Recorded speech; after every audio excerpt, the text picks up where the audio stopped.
you're out there. Hi, how are you? Nice to see you. How are you? Good to see you. I was with him in South Carolina. And it was fun. Did you travel with him? No. Right.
Good afternoon, everybody.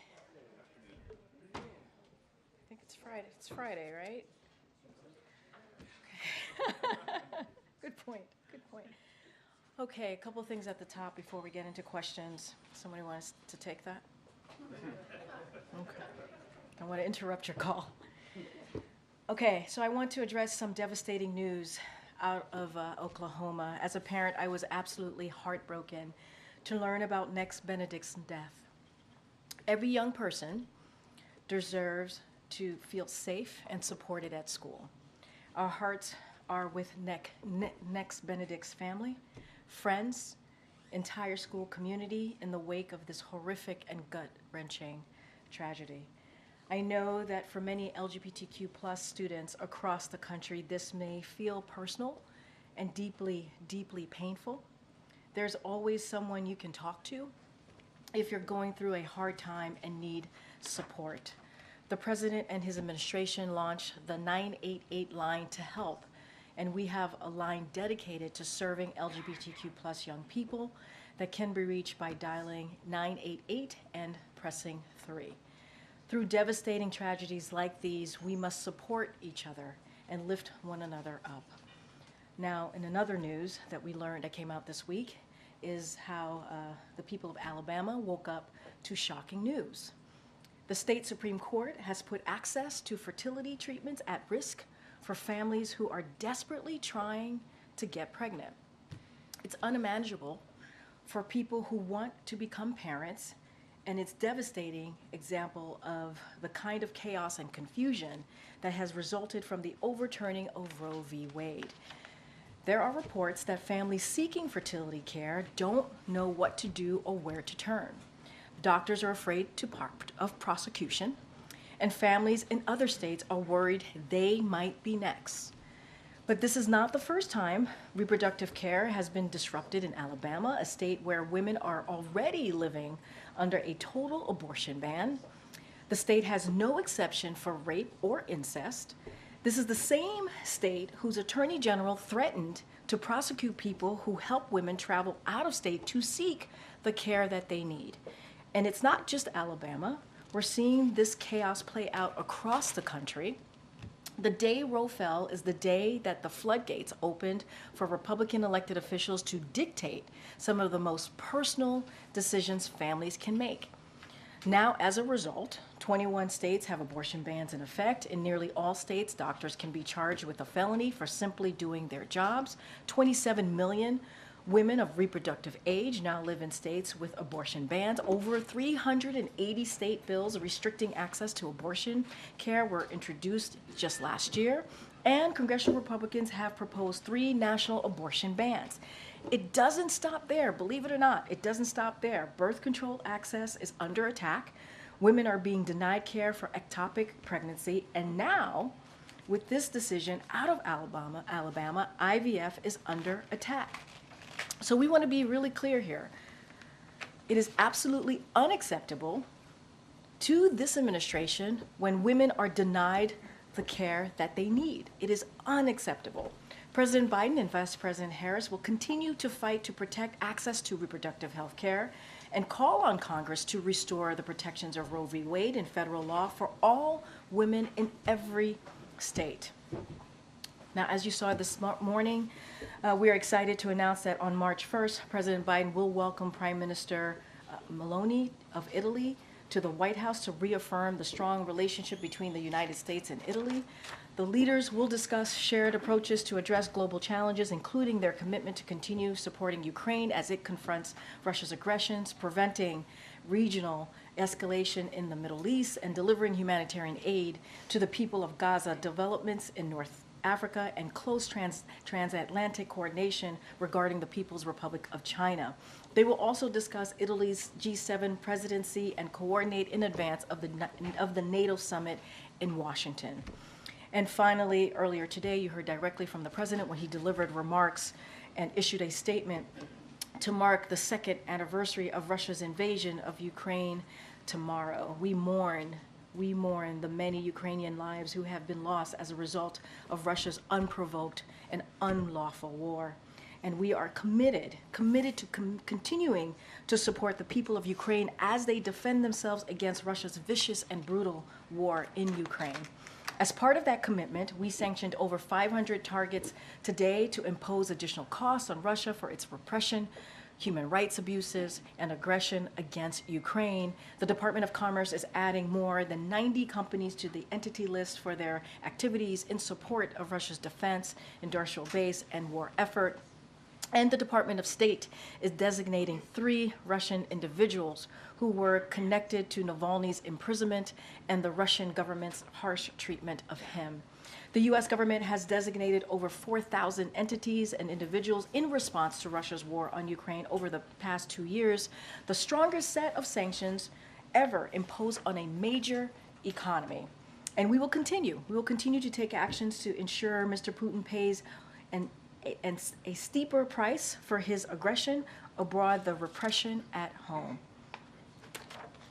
At the same time, we need House Republicans to join us in standing up to Putin and to take action by passing the National Security Supplemental Bill to ensure we can continue to support Ukraine. Time is of the essence, and Ukraine cannot afford for House Republicans to continue to delay. Before I continue, we will have the week ahead later to all of you. I don't have that in front of me at this time, but obviously we'll share that with all of you. Go ahead, Zeke. Thanks, Karine. We've heard some sharp words from the President, from yourself, criticism of the Speaker for not bringing Ukraine aid to the floor. Has the President reached out directly to the Speaker at all since their last conversation a month ago? So I don't have a call to read out to you about a call between the President and the Speaker. You look, I want to be very clear here. We've been, and it's been clear to all of you, and you've all reported this as well. We know for a fact that if this bill, this national security supplemental, were to go to the floor, it would get bipartisan support. This is in the House, obviously. And we know that House Republicans would support this. We know that House Democrats would support this. All he needs to do, all the Speaker needs to do, is bring this to the floor. It will get support. Instead of playing political games here, instead of playing political stunts. And you all have reported, I believe Politico reported, how there is no direction for this Republican caucus in the House. They don't have a plan, and it's easy to do. This is something, and I'm going to be really blunt here, lives are at stake. If you think about what's happening in Ukraine, if you think about what's happening in the Middle East, lives are at stake here. This is about saving lives, and they can get this done. This is also about the national security of the American people. So if he truly stands with the American people, he would get this done. Put it on the floor. It will get bipartisan support. Put it on the floor. Stop playing political games. In your topper, you mentioned the Alabama decision. Is there any actions the federal government can take or is looking at taking to try to help women who are trying to get in vitro fertilization services, particularly at those hospital networks that have stopped the practice now? I mean, look, I don't have anything to share at this time. I know you're asking me, are there any policy actions, right, that we can take from here? Look, what we will say here is that the fix here is Roe v. Wade. That's the fix. That's how we get to a place where we fix what's going on and stop the chaos that we're seeing in these states. That's the fix. It is a legislative fix that needs to come from Congress. That's what we need to get to a place to.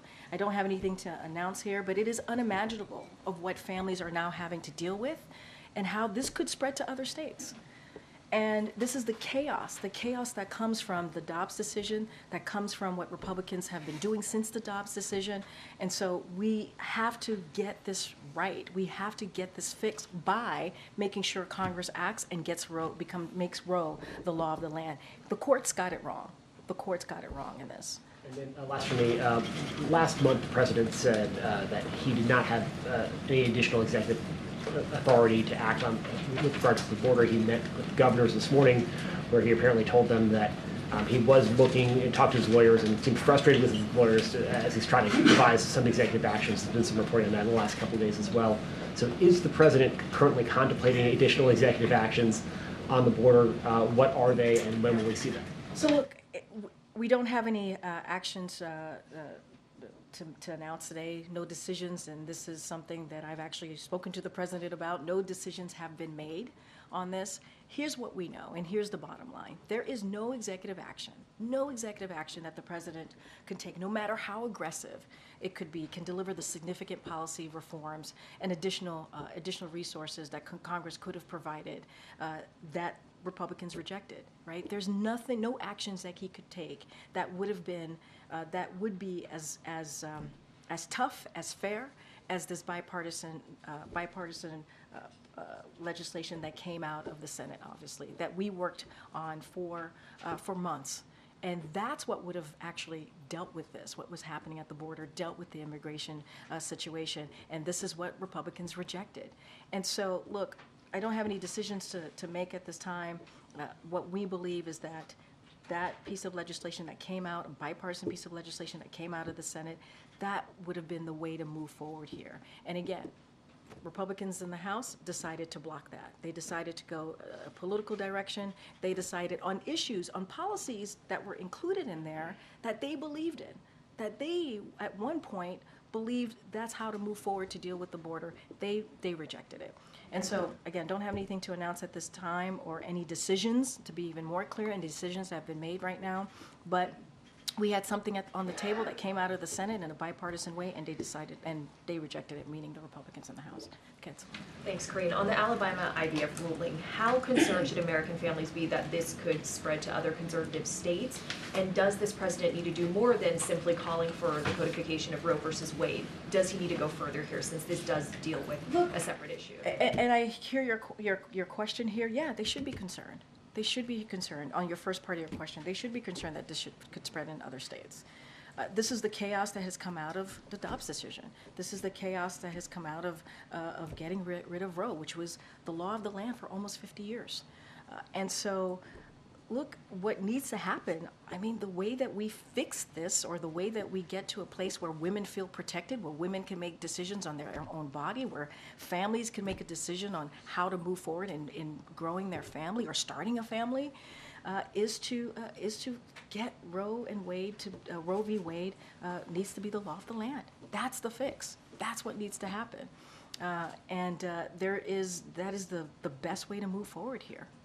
And on the border deal, the president had earlier said that he was out of options when it comes to executive actions. Does the fact that he's considering other actions mean that there was more he could have done earlier? So what changed? I'm going to be very clear. The bottom line, the only way we could move forward in a effective, more comprehensive way was to move forward with the bipartisan legislation that came out of the Senate.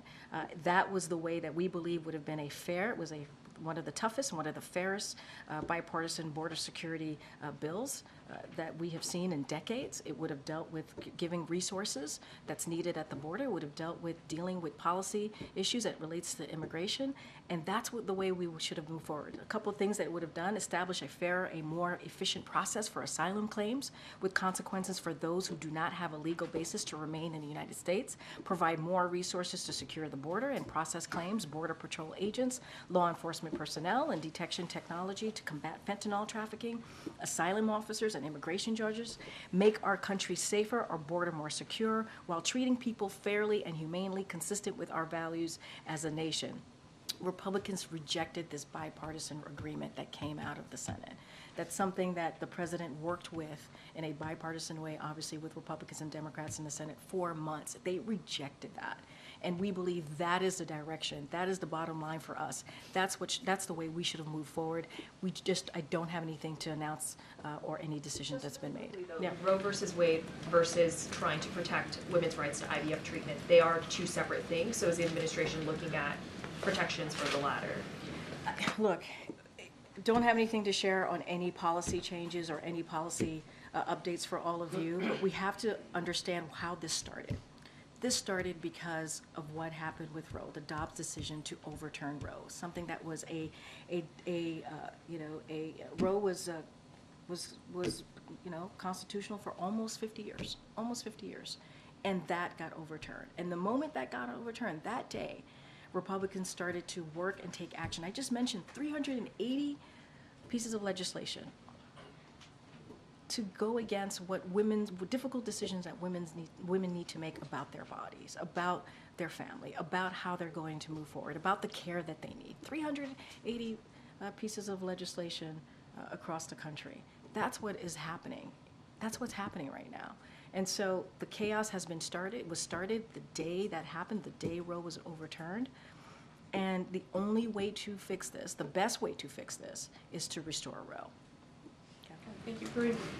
The president made an appeal this morning to the governors at the White House, asking them to kind of go back to their states and talk to their congressional lawmakers about passing the Ukraine aid bill. I'm wondering if that is sort of the next course of action, where you're thinking about targeting the Speaker and top House Republicans in their districts. I mean, look, the president had an opportunity to engage with governors of both, obviously, of both parties, which is something that he does yearly, and they have important items to speak to on the agenda. And obviously, this is an issue that governors care about. We know that even with the bipartisan deal for the border security, obviously that came out of the Senate, we got support from governors. We got letters from governors. We got letters from that included mayors from the cities that were being affected. So we know that we got support from them. And so one way, obviously, to get the Speaker to do his job and put it on the floor and actually take it up is for governors to speak up as well. And I believe that they have. Obviously, the letter was a key part of that. And so, look, there are many items on the agenda to discuss. This is something that's important when you think about immigration, when you think about what's happening at the border and how it's affecting these states, these governors. So, yeah, I think it's important for one way the president to show leadership is to also say, and governors to show leadership, is to be very clear what this means to them, to their constituents back at home. Are you planning to follow up with them in the next week if they have had those conversations? Well, we've been in regular touch with governors. Obviously, there was $1 billion that we were able to secure to help governors deal with the migrant situation, the migrant issue over the past several months. So we've been in constant communication with governors, with mayors, and so those conversations continue. What you were able to see is the president leaning in and showing how important it is to move with the bipartisan deal as it relates to the border, obviously border security, and also obviously the national security supplemental. Since we are speaking about the two-year anniversary tomorrow of Ukraine being attacked by Russia.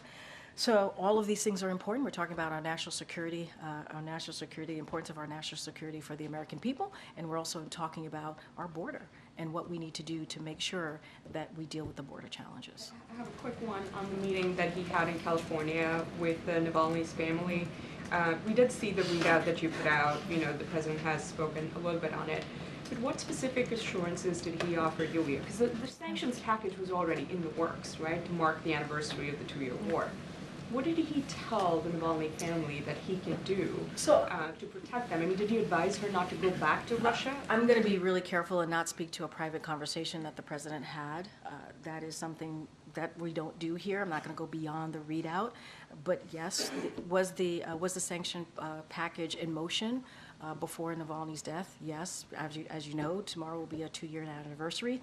But we added to the package, obviously added additional sanctions once we learned about Navalny's death. So both are true. In this case, both can be true and are true. And so I just am not going to go beyond a conversation, a private conversation. I'm just not going to do that. Obviously, it is her decision to make. I'm just not going to get into private conversations, okay? Border deal aside, the White House is actively discussing taking executive action on the border, as the governors mentioned earlier today and as we've reported. So why now? Is the border deal just a jumping off point to new executive actions that the president can take? Look, I'm not going to comment on any individual policy option that's being speculated in the media. I'm just not going to do that. What we have been very clear, the bottom line is the way to have moved forward was with this border deal. That's the way. There's executive actions that are now being considered that weren't considered before. I'm not going to get into any policy discussions that are possibly happening or however it's being reported. I'm just not going to get into that. What I can say is the bottom line here, we believe no executive action, no matter how aggressive it could be or could look, would have been as significant as the border deal that came out of the Senate in a bipartisan way. No action. And let's not forget, Republicans rejected that. And so don't have anything to go on beyond that. On Alabama, what's your message to the clinics in Alabama that have proactively paused IVF treatments? Are they making the right call? Look, I can't speak to the decisions that the clinics are making. That is for them. There are, there's safety concerns, there's legal concerns that they have to weigh and decide on. What we can speak to is the chaos that has been created because of the overturning of Roe, and we see this, and it is devastating. It is devastating. It is dangerous to women. And so what we're going to do is continue to speak out against that and make it very clear that the court decision that was made was wrong. And yeah, you know what? This could spread. This could go beyond Alabama. And that is a scary thought for many families across the country, certainly many women across the country. Last question. You mentioned there's no readout with the president and the House Speaker. One of the messages in the G7 call, according to John Kirby, will be that the president will do everything he can to get Congress to pass that funding. Has there been any reach out from the White House to try to get a call or a meeting in the books, since he is the person between that funding Look, and the White House? I get the question, but let's not forget, for the past several months, NSC and other parts of, obviously, the president's administration have had regular conversation. You've heard Jake Sullivan speak to going over to the House and the Senate to talk to Republicans and Democrats about the aid, about the importance of the Ukraine aid. You've heard that conversation. You've heard him say this from this podium. And we also know that there is bipartisan support. We saw it coming out of the Senate, and there is bipartisan support in the House. What the Speaker, the pressure here needs to be on the Speaker. The Speaker needs to do his job and actually take this up, if he were to put it to the floor, it would have bipartisan support. But we've been doing our job. We've been having those conversations with congressional members. And, it's unfortunate that the Speaker chooses to turn this into a political football here. This is not what this is about. This is about our national security. This is about the American people. Okay. On the sanctions that were unveiled today, what makes these sanctions any more effective than the hundreds announced before? Yeah. So a couple of things that I just mentioned. So first of all, these sanctions are cumulative, so we have to look at it in that way. These are 500 new targeted sanctions that are now being sanctioned. The targets are being sanctioned for the first time, so that's important to note. These targets are within Russia's defense industrial base, its financial system, and it will continue to impose costs on Russia to make it harder to carry out its brutal war and vicious war in Ukraine. We will continue to make sure that we hold Putin's aggression accountable and raise the cost on his, on not just him, but also his enablers. But we also, as I've stated, we need Congress to act. They need to do their job. They need to provide the assistance that Ukrainians need to continue to fight Putin's brutal war. That's what they need to do. They need to be able to make sure that we provide Ukrainians with the assistance to defend themselves. And so we are continuing to urge the Speaker. Again, if the Speaker were to put this on the floor, we would see a bipartisan support for the national security bill. I guess asked another way, there are about 4,000 sanctions now in the last 2 years. It hasn't stopped the war. So to what extent or how should the success of these sanctions even be measured if that hasn't happened? No, I totally get the question. Look, we believe they've been effective, right? That's what we believe. The goal of sanction and export control is to increase the cost of Mr. Putin and his enablers. And it's clear that our sanctions and imports controls are having an impact. And so, and it's not just them, it's obviously Russia had been forced, because of we're raising the stakes on Russia and his enablers. We see Russia being forced, right, to turn to countries like Iran and North Korea to get the arms and ammunition it needs to carry out this war. I want to just lay out an example from Bloomberg. Bloomberg reported last month that Russia's government has tapped almost half of the national wealth funds available reserves as it pours money into its defense budget at the expense of Russia's other needs. When you think about Putin's own oil czar, he's linked the fact that Russia has been forced to sell its oil at heavily discounted prices to our coalition's increased enforcement of oil price cap in recent months. So we have seen the impact. We believe, again, this is cumulative.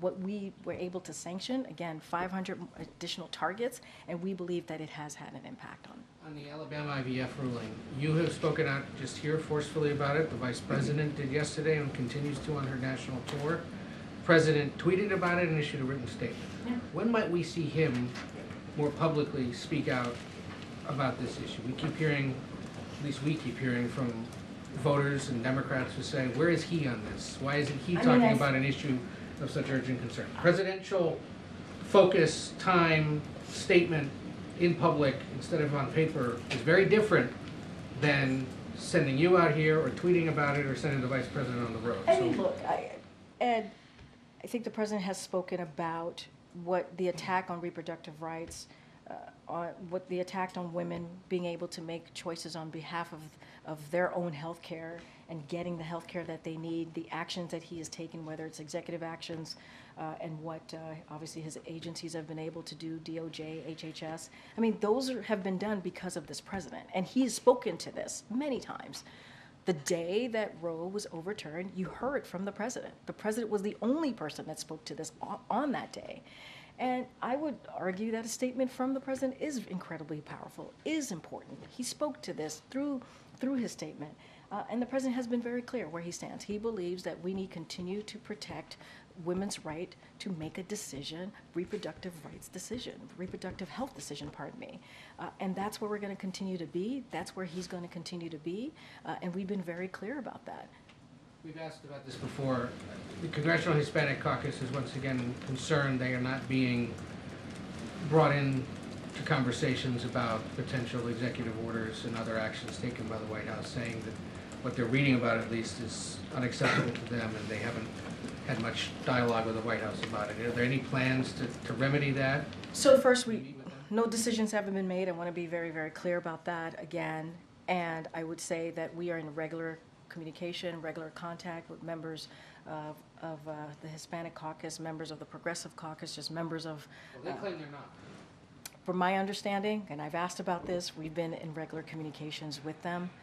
And so obviously we respect congressional members. We work very closely with them on many, many issues. We've been in regular communication and regular contact. We just don't have any decisions to make on any executive actions. We just don't have any decisions that have been made, and that may be why they haven't been talked to about that particular issue. But I would say, as it relates to immigration, as it relates to what we've been trying to do, certainly as it related to the bipartisan agreement that came out of the Senate, we were in regular discussion. No decision has been made. No decision has been made here. Okay. Thank you. We know what the governors told us, that the president told them about the border and what he's considering with regards to executive actions. Just for the sake of clarity, can you tell us what the president told them? I'm just not going to go into private conversations. I'm just not. The governors can speak for themselves. I'm just not going to go into it. Okay. And Tammy Duckworth, the senator from Illinois, is talking about legislation that could protect IVF at the federal level. If Congress were to pass legislation to protect IVF, would President Biden sign it? I have not seen the legislation. I have not talked to our Office of Legislative Affairs about it, so I want to be super careful here. Obviously, Tammy Duckworth, Senator, is a close colleague, someone we've worked very closely with, so I just would need to talk to our Office of Legislative Affairs. We believe the best way, honestly, to get this done as it relates to the chaos that has been created is to get Roe to become law of the land, and that's something Congress can do. I want to be careful. I just don't want to speak to that particular legislation. And are you actively trying to get additional funding for the Border Patrol or some of the other funds to help deal with the border situation added to the CR or whatever vehicle might have to move to avoid a government shutdown? So, look, we're always having active conversations on what else we can do to make, to deal with the challenges at the border, obviously. Don't have anything specific to lay out on any additional funding. Obviously, there was additional funding that we requested in that border security supplemental. Obviously, there would have been additional funding if the House Republicans would have moved forward with that bipartisan agreement that came out of the Senate, and Republicans didn't reject it outright. Obviously, that would have been helpful to what's happening, the challenges at the border. I just don't have anything to share on the specifics. Go ahead, Richard. Some more on the border, Karine, but the northern one, it's not as dramatic as in the south, but there are different and more reports on migrants crossing the border to come to the U.S. Is the administration worried? Is it in contact with the Canadian government to try to stop the flow? So look, we are in constant communication with our Canadian counterparts, obviously on a range of issues, including migrants attempting to cross the border. Don't have any new announcements to make, but we are constantly having those conversations with our counterparts in Canada. I just don't have anything for you at this time. How worried is the administration that it's happening more and more? I mean, look, I'm not going to put a gauge on this, on how worried we are, but we do have constant communication with our counterparts on a range of issues, including the one that you just laid out to me. And on the sanctions, the Canadian government today, in parallel, announced its own package of sanctions against Russians and Russian entities. How was the coordination happening, the planning of all this? I mean, obviously, I just laid out that we are in constant communication with our Canadian counterparts on a range of issues. Obviously, Canada has been a strong partner with us, along with 50 or 49 other countries, obviously, NATO, including NATO alliance as well, and what the president has been able to do to bring a strong front as it relates to helping Ukraine beat back with Russia's aggression. I don't have any specific conversations to lay out on how that potential coordination worked, but we are in constant communication with our Canadian counterparts. Thank you, Karine. On the consideration of these new executive orders for the border, what changed between the time President Biden said, "We are a nation who says if you want to flee and you're freeing oppression, you should come," and now? I don't understand. What do you mean? Your question, I don't get. As a How candidate, it's President connected Biden to was the- telling people to come to the border. So what has changed since then? I don't have the context of this quote that you're giving me, but what I will say is this. The president took this issue very seriously of what is happening at the border and the immigration system as a whole, right? And we have said over and over again, this is a system that has been broken for decades. Under the last administration, as you know, which was a Republican administration, and other administrations before that. And he took this so seriously that the first piece of legislation that he put forth on day one was on immigration reform. That is what counts, and that is what matters. And for the past several months, we worked with Republican senators and also Democrats in the Senate to try to come up with a fair and tough piece of legislation that would deal with border security. That was, let's not forget, endorsed by the Border Union Patrol. And that's how seriously the president has taken it. We've done this for months, and House Republicans have gotten in the way. The Speaker has gotten in the way. And so we want to deal with this issue. This is an issue that majority of Americans care about. House Republicans, the Speaker got in the way. The question really is for the Speaker. What changed? Speaker Johnson, what's changed? Something else President Biden has promised is a more humane border policy than Trump. So why would he even be considering now a border policy that is more similar to Trump? What border policy are you Well, talking about? Axios is reporting that the legal authority Biden is considering using powered Trump's Muslim ban and similar sweeping restrictions at the border. I'm not going to get into or comment on individual policy option that's being speculated right now. As I said before, no decisions have been made. We want to make sure, the president has been very clear, he wants to make sure that our country is safer, and we need more border security, obviously, to secure our border. We've been very clear about that, and we want to do it while treating people fairly and humanely. And that is consistent with our values. But look, Republicans continue to get in the way. Speaker Johnson has gotten in the way of this. And so a lot of these questions are for him. We did our job. The Senate did their job in a bipartisan way. There are provisions in that policies that are in that legislation that Republicans agreed with at some point, not very long ago, just last year, that they agreed with, and now they're rejecting it. Karine, with regards to the sanctions on Russia, you mentioned that previous sanctions, you said, had been effective, in part because Russia was forced to go to other countries like Iran and North Korea to get resources. Still, though, the war is not over. How can you make the argument that those sanctions have been effective if they're still getting those resources from those other countries, wherever they're getting it from? I mean, we believe, and I just laid this out moments ago, that we have seen an impact. I talked about Bloomberg. I talked about what Putin's own oil czar has had to do. I mean, this is what we have been able to impose on Russia has been pretty significant. It has been pretty significant when you think about another major economy, the most that we've ever been able to do on any major economy. And as I've stated, this is cumulative, right? This is a continuation, and we believe, as has been reported, that we have seen some impact here. We're going to continue to use every tools in our tool belt. Obviously, we're going to developing new tools to make it harder and costlier for Russia to fuel its war machine. That's what we're going to do. And at the same time, we need Congress to do their jobs. We need House Republicans. We need the Speaker to put on the floor a national security supplemental plan that we believe and we know will get bipartisan support. We've heard from Republicans in the House. We've heard from, obviously, Democrats in the House. That's what we need the House to do. And on the border, I know you said you couldn't or wouldn't get into specific executive actions being considered or not considered, but bottom line, as a policy, does the administration believe that asylum laws need to be strengthened? I'm going to be, I know. The reason I asked that is that the bipartisan bill, and you said the president would sign it. Yeah, he would. Strengthen asylum laws. So I just want to be sure, the administration does believe that asylum laws need to be strengthened. Obviously, because it was as you just stated, in the bipartisan legislation that came out of the Senate that the president's team worked very closely on. I just want to be very, very clear and very careful.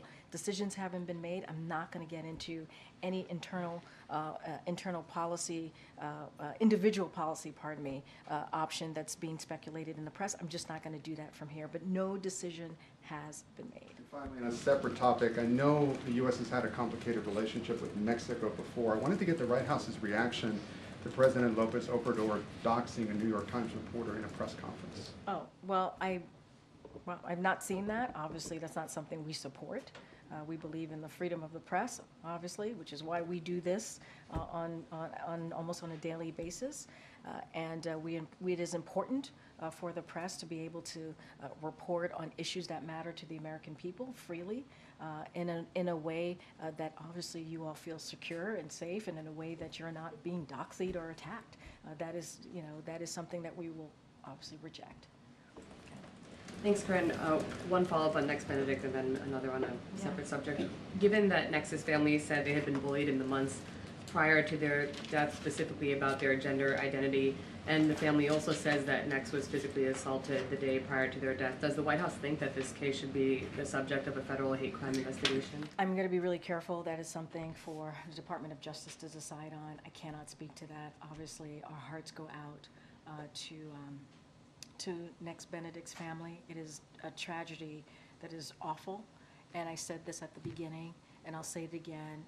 Every kid should feel safe and should feel protected when they go to school, and this should not be the case. But that is something, as far as any legal action, that's something for the Department of Justice to decide.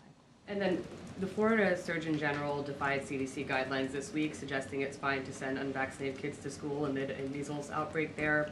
This comes as the CDC says that routine childhood vaccinations hit a 10-year low in 2023, putting about 250,000 kindergartners at risk for measles. Does the administration support tightening the kinds of philosophical and religious exemptions that are increasingly being used to defy school childhood vaccine mandates? And what else is the administration doing to promote the importance of childhood vaccines, especially against the backdrop of this nationwide uptick in measles outbreaks? So just a couple of things. as it relates to the outbreak, the CDC is actively monitoring these cases, and as you know, we have the White House Office of Pandemic Preparedness and Response remains in close and regular contact as we continue to work and monitor what's going on the ground, and we want to make sure that communities feel safe. Obviously, so any questions on specifically on that, I would refer you to the CDC. Look, responding to measles outbreaks, which are now obviously occurring in every region of the world, is a priority for this administration.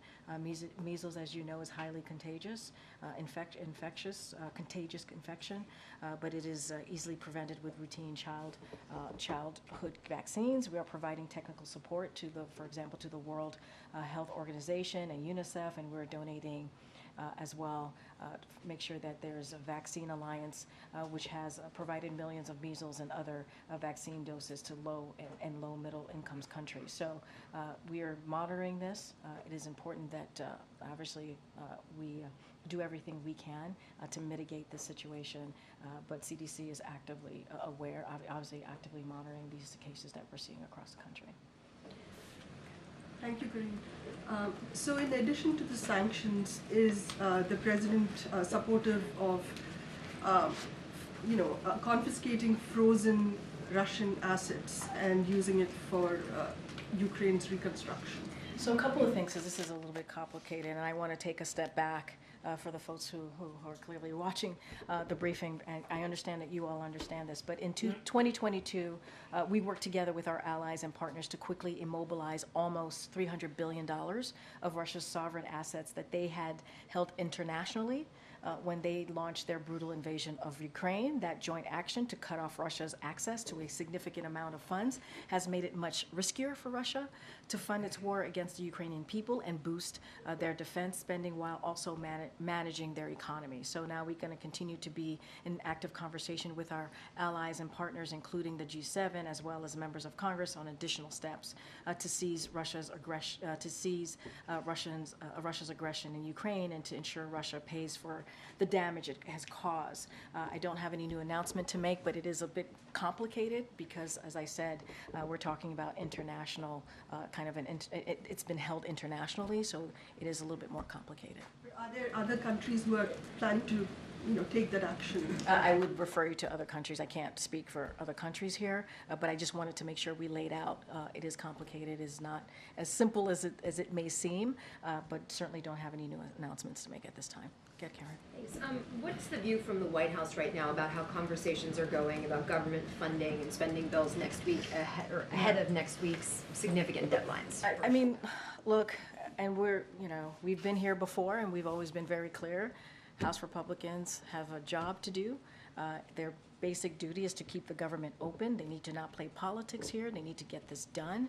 We've been very clear about that, and it is their job. If you think about it, and I've talked about this before, House Republicans, 2/3 of House Republicans voted for the deal last year, and just early this year, they reaffirmed that deal. So what's the problem?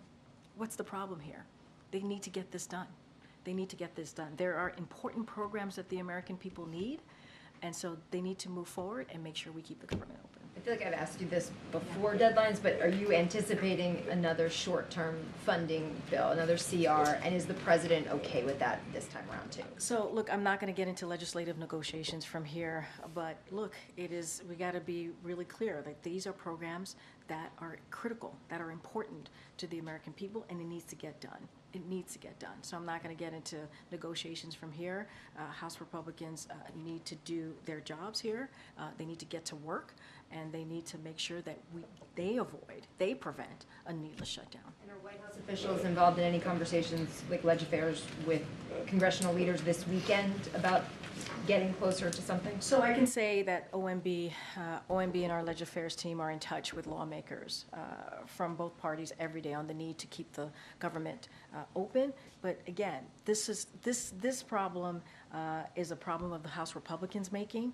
It's not something that we can fix for them. This is something that they can deal with. This is something that they need to actually work on, and they need to get to work here. They need to get to work.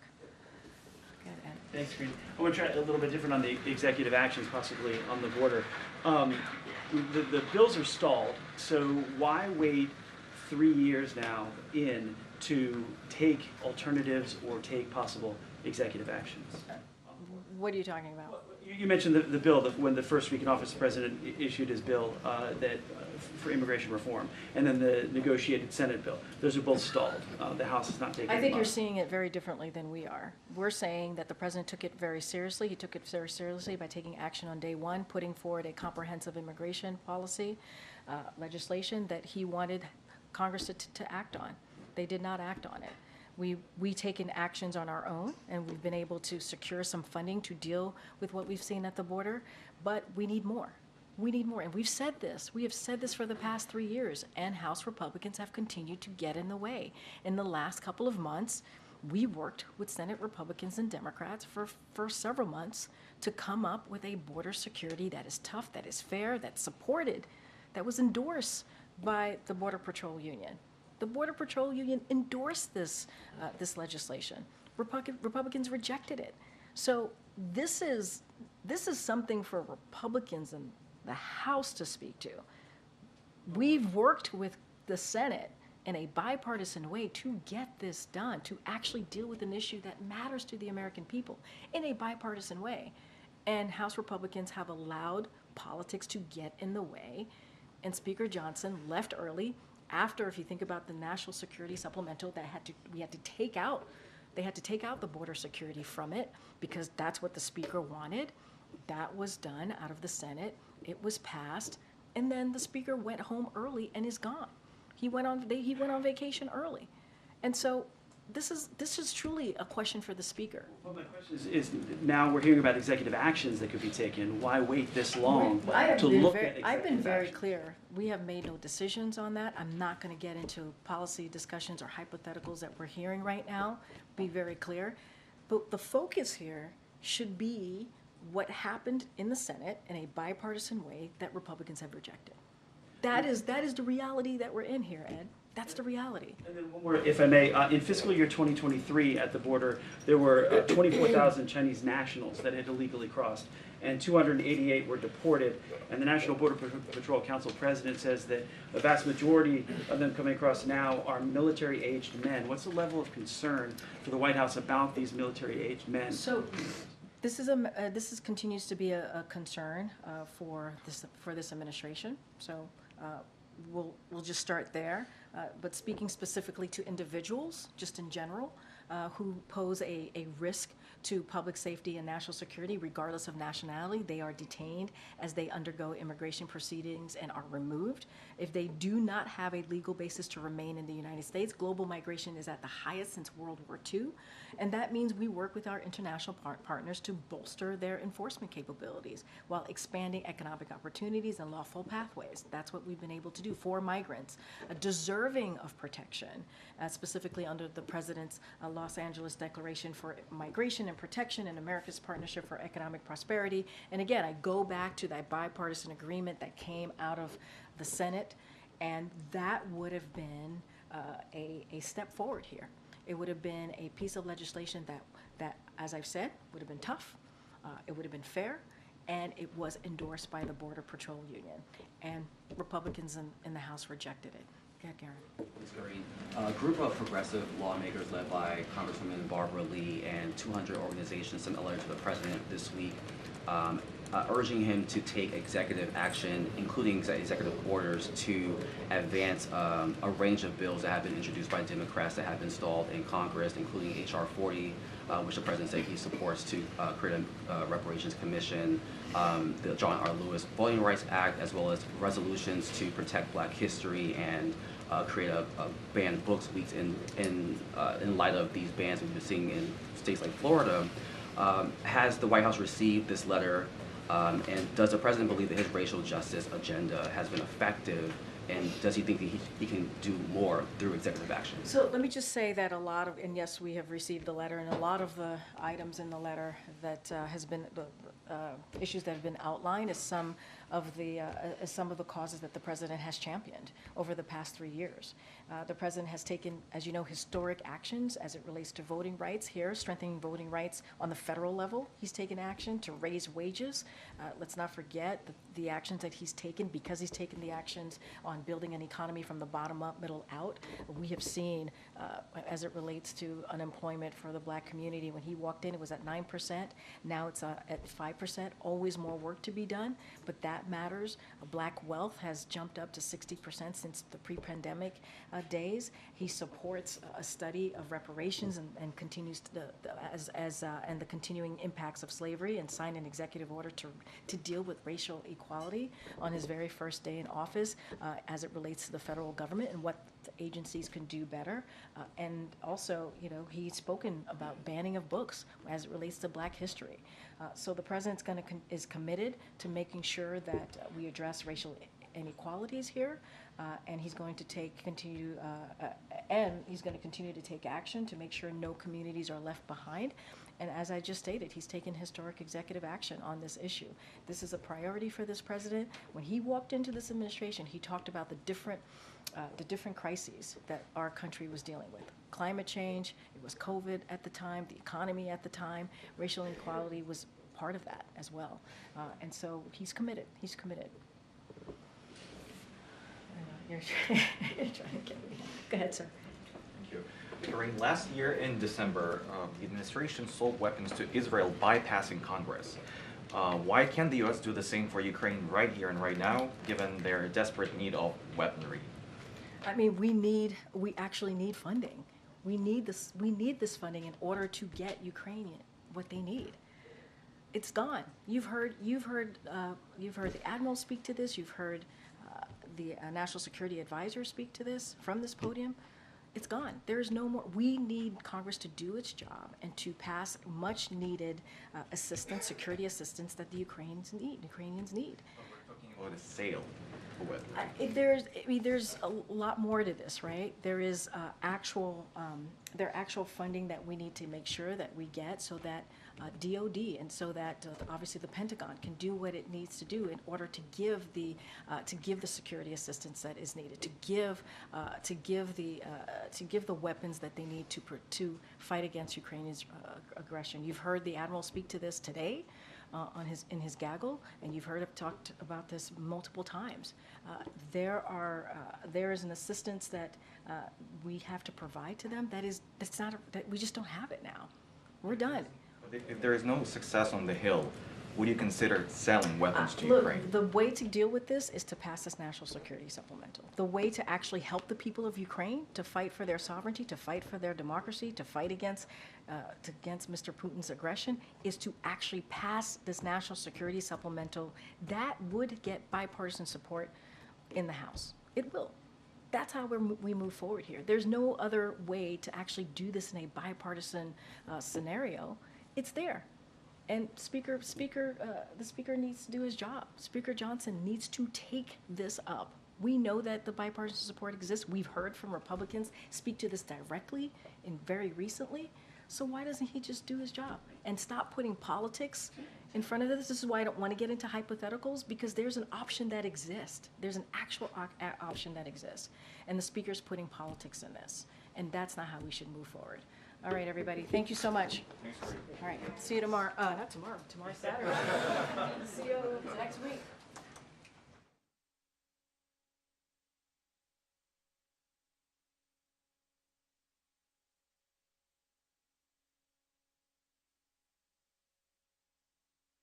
Thank you.